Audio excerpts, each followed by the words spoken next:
बिस्मिल्लाहिर्रहमानिर्रहीम। अस्सलाम वालेकुम। मैं समी इब्राहिम हूँ। आप हमारा यूट्यूब और फेसबुक चैनल देख रहे हैं। 6 जजेस के ख़त का जो मसला है वो अब ऐसा लगता है कि हुकूमत ने काजी फ़ाइज़ ईसा साहब की मदद से इसको वक्ती तौर पर इसको दबा दिया है।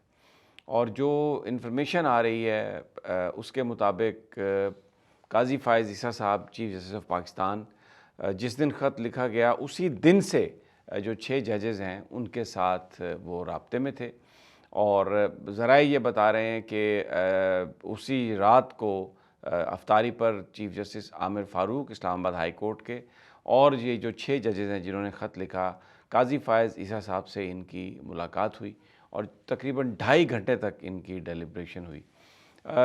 मीटिंग के जो कंटेंट हैं उसके हवाले से बड़ा मोहतात रद्द-ए-अमल सामने आया है। बहुत कम लोगों के साथ जजेज़ ने इन्फॉर्मेशन शेयर की है, लेकिन जो इन्फॉर्मेशन शेयर की गई है उसके मुताबिक उस मीटिंग में ये बात भी बताई गई कि जो जजेज़ ने ये ख़त लिखा है अब अगर अगला कोर्स ऑफ एक्शन जो है वो कन्फ्रंटेशन की तरफ जाएगा तो फिर जजेस को भी उसके कॉन्सिक्वेंसेस फेस करना पड़ सकते हैं।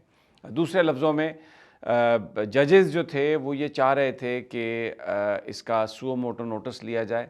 ये 6 जजेस जो हाई कोर्ट के थे कि चीफ़ जस्टिस ऑफ पाकिस्तान इसका सुओ मोटो नोटिस लें और इस पर जुडिशल कार्रवाई होनी चाहिए, फुल कोर्ट इसको सुने और जो लोग इस पर जिनके ऊपर इल्ज़ाम आयद किया गया उनको अदालत में बुलाकर उनसे पूछा जाए, इस बात की बड़ी ट्रांसपेरेंट इन्वेस्टिगेशन हो और ये कौम को बराह रास्त दिखाया जाए। लेकिन काजी फ़ाइज़ ईसा साहब इस बात पर तैयार नहीं थे और उन्होंने यही ऑप्शन बेहतर समझी कि वो जो सुप्रीम कोर्ट के जजेज़ हैं उनको बुला के तो उनसे इस चीज़ को डिस्कस करें। वहाँ पर क्योंकि और उसकी वजह एक बुनियादी ये थी कि काजी फ़ाइज़ ईसा साहब को वहाँ पर अक्सरियत की हमायत हासिल थी। बहुत सारे लोग सुप्रीम कोर्ट में नए आए हैं, जूनियर हैं और काजी साहब जो हैं उनको उन जजेज़ की हमायत हासिल थी। ये भी पता चला कि उस मीटिंग में जो फुल कोर्ट पहली जो मीटिंग थी उसमें कुछ जजेज़ ने इस्लामाबाद हाई कोर्ट के ख़त लिखने वाले जजेज़ को हीरो करार दिया। तो इस पर काजी फ़ाइज़ ईसा बहुत खफा हुए और उनके अल्फाज जो कोट हुए हैं सोशल मीडिया पर कि for God sake they are not heroes. तो इससे आपको अंदाज़ा लग जाता है, आपको अंदाज़ा हो जाता है। और जो फिर हुकूमत के साथ जो मुलाकात वज़ीर-ए-आज़म साहब के साथ जो करने की बात थी वो बिल्कुल जैसे काजी फ़ाइज़ ईसा साहब ने प्लान किया था, क्योंकि उनको पता था कि वहाँ पर उनकी अक्सरियत है और जजेज़ के साथ उन्होंने उनसे ये एंडोर्समेंट ले ली कि वो वज़ीर-ए-आज़म साहब से मिल लें। इसमें जो सीनियर जज हैं मंसूर अली शाह साहब, बताया जाता है कि वो मुकम्मल तौर पर काजी साहब के साथ ऑन बोर्ड हैं। उनकी मुलाकात हुई, उस मुलाकात के बाद फिर जो दूसरी फुल कोर्ट मीटिंग जिसको हम कहते हैं हुई, उसमें अक्सरियती तौर पर फिर ये काजी फ़ाइज़ ईसा साहब ने बताया कि ये फ़ैसला किया गया और एक रिटायर्ड जज जो है वो एक इस तरह कमीशन की इंक्वायरी कर सकता है। एक कमीशन बनेगा और वो इस सारे मामले की इंक्वायरी कर सकता है। तब भी कम से कम 4 जजेज़ या 6 जजेज़ ने इस बात की मुखालफत की और बताया जाता है कि खातून जज जो थी शी वॉज़ वेरी वोकल और उन्होंने कहा कि ये बिल्कुल एक कंप्रोमाइज़ है और हमें ये नहीं करना चाहिए। लेकिन chief justice of Pakistan judicial side पर जाने की बजाय उन्होंने वो रास्ता चुना जिसमें वो चीज़ें अपनी मर्ज़ी से मैनिपुलेट कर सकते थे, क्योंकि जजेस की अक्सरियत उनके साथ थी और इसलिए उन्होंने वही रास्ता अपनाया जिसमें हुकूमत जो एग्जेक्टिव है वो उसमें बेल आउट हुई और वो लोग जिन्होंने ये सब कुछ किया था, चाहे वो इंटेलिजेंस एजेंसीज़ थी, चाहे वो सरकारी अफसरान जो हुकूमत के बिहाफ पर ये सब कुछ कर रहे थे, वो सारे के सारे उनको एक यहाँ से आप एक समझिए कि एक एनआरओ जो है वो उनको मिल गया। जो कुछ उन्होंने किया था अब उसकी जुडिशल साइड पर इस बात का बहुत अब इम्कान ख़त्म हो गया कि कोई सुओ मोटो हो, किसी अदालत में ये लोग पेश हों, इनसे पूछा जाए।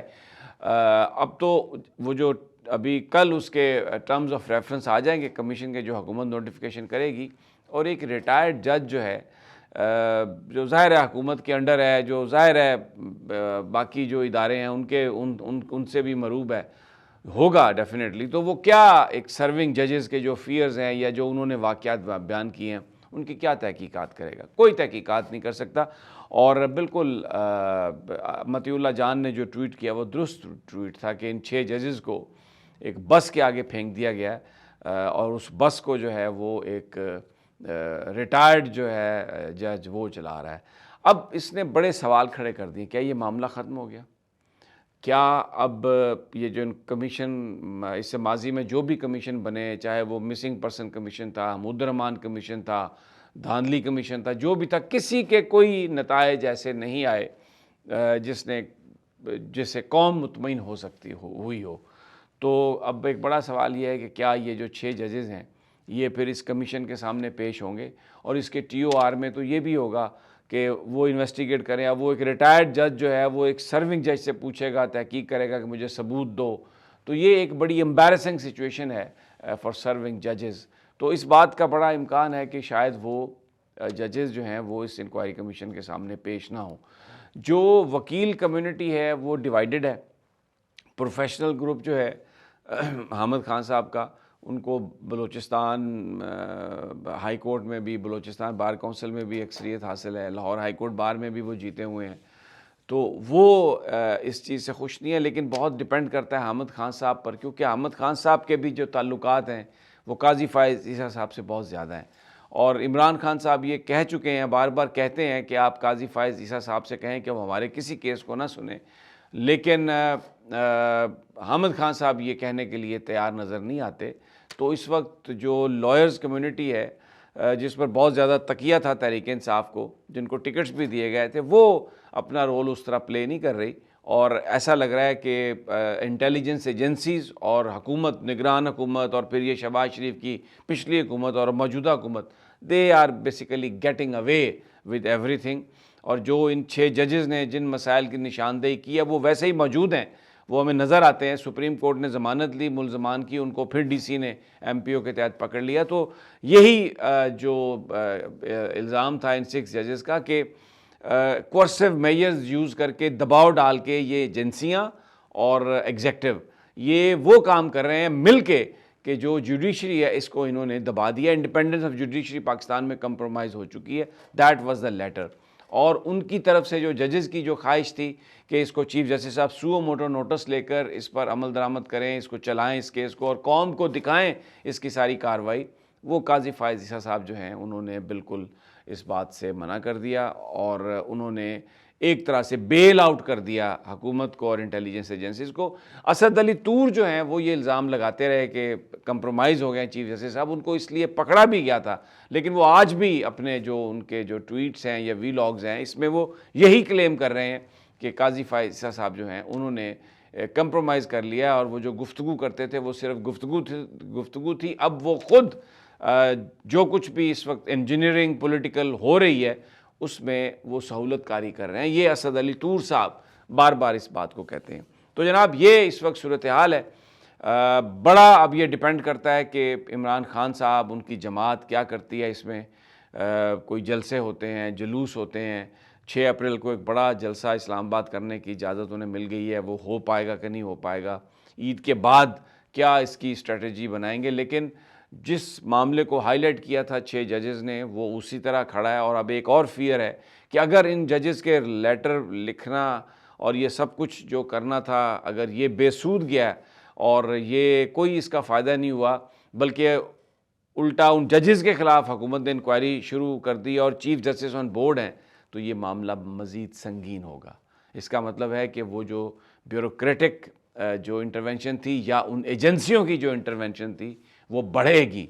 वो अब दबाव जो है वो ज़्यादा आएगा, उस पर क्रैक डाउन भी हो सकते हैं, क्योंकि लोग डिमांड कर रहे हैं कि जो फॉर्म 47 की धांधली है उसको बेनकाब किया जाए। तो वो फिर लोग अब बार बार कमिश्नर पिंडी के बयान का हवाला दे रहे हैं कि उन्होंने जो बात कही थी, ऐसा लगता है कि ये टॉप पे जो भी हैं, चाहे वो जुडिशरी है, चाहे वो एग्जेक्टिव है, चाहे वो एजेंसीज़ हैं, एक नेक्सस उन्होंने कायम कर लिया अपना, अपनी मर्ज़ी की हुकूमत इंस्टॉल की है। और अब फिर मंसूर अली ख़ान साहब जो बात कर रहे थे कि क्रॉस लगा दिया गया, इदारे ने बता दिया एक ने, तो वो अब सब चीज़ें अगर आप उनको मिला के पढ़ें और जो माजी के जो रेजिग्नेशन है जस्टिस एजाजुल एहसन साहब के, जस्टिस शाहिद जमील साहब के, तो आपको अंदाज़ा होता है कि we are in a quagmire, हम एक ऐसी दलदल में हैं जिससे निकलना बज़ाहिर हमें अनलेस के कोई बड़ी स्ट्रॉन्ग पॉलिटिकल कोशिश हो, वकील जो है वो एक स्ट्रॉन्ग रेजिस्टेंस दें, वो होना मुमकिन नहीं, क्योंकि सुप्रीम कोर्ट में चीफ जस्टिस साहब के लेवल पे